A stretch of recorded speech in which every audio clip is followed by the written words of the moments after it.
we're going to specifically be addressing myths of concealed carry, because a lot of times people go out and they have an idea of what it is they're looking for in a handgun or how a situation may play out, and you always hear people arguing what's the best caliber, what's the best holster. You know, there's a lot of myths out there, and that's specifically what this video is about, is addressing the myths of concealed carry and really winning the fight. So the first one we're going to talk about is gun caliber. Now, caliber, of course, does matter, but when it comes down to it, when people bring up the concept of stopping power, there's really no such thing. I weigh about 220 pounds, and I promise you, if I was running at you and you shot me with a .44 Magnum, I'm not going to go backwards. I'm only going to keep going forward. It's just the laws of momentum. These are very specific physics laws that you learn in basic physics. My momentum is my speed and my weight, and there's no way a little tiny bullet's going to stop that. So caliber does matter, of course, because you need to be able to penetrate the body. And the most important part is the only way to truly drop a person in their tracks is to hit their nervous system. That's their brain or their spinal cord. And outside that, you really may be having an attacker come at you, so you have to be prepared for that. So that's really one of the bigger myths that I'm going to address. The second one is specifically being able to perform complex actions under pressure. Now, I've been in the business of education for a long time, and I've worked at some pretty rough high schools, and I've broken up a lot of fights in my past. And one thing that I've truly learned through that is a lot of times I'll get done with a very violent situation, and I'll have people tell me I said certain things or did certain things that I have no memory of.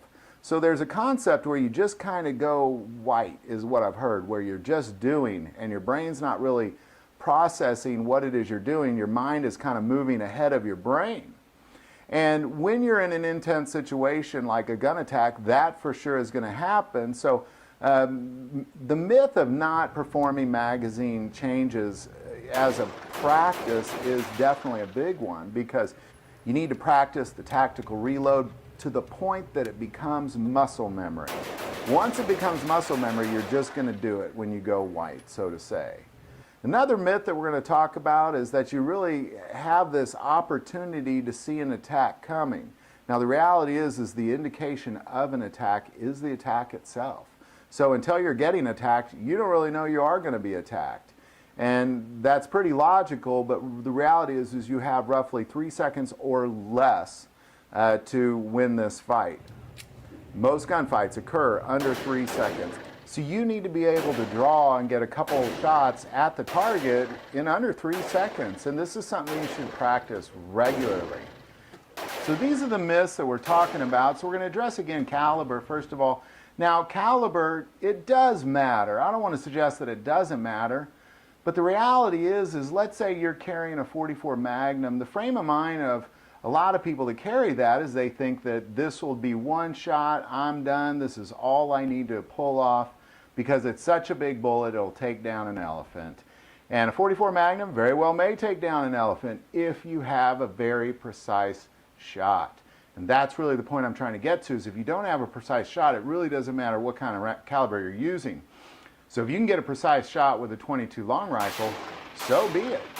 Because the reality is the caliber just needs to penetrate into the nervous system. So being able to get that first shot off quick and then the follow-up shots, because, you know, again, if you can get 2 quick follow-up shots with a .44 Magnum on target in under 3 seconds, great.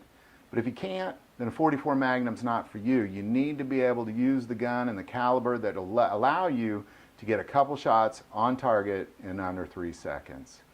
And the other one is that 3-second timeline. You know, if you really believe that you're going to be able to do complex actions under pressure without the practice, you're really fooling yourself, because a lot of people who have not been in violent situations don't realize that you just kind of go blank and your body just starts doing. And if your body has the muscle memory to perform complex actions, then that is going to be what your body does under duress.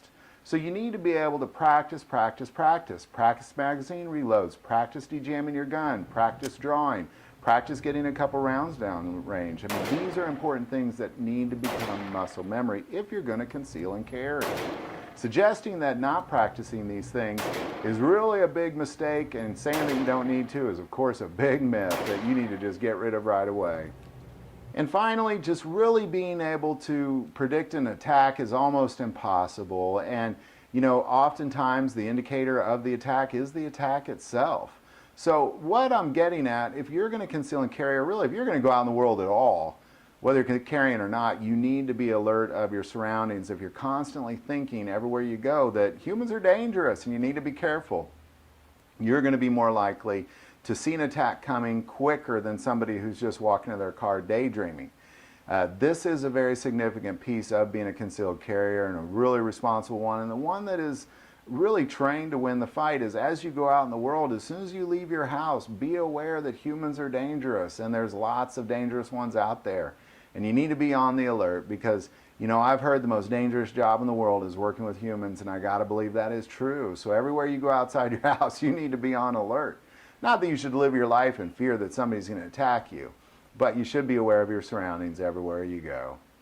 If you like this video, click like and subscribe.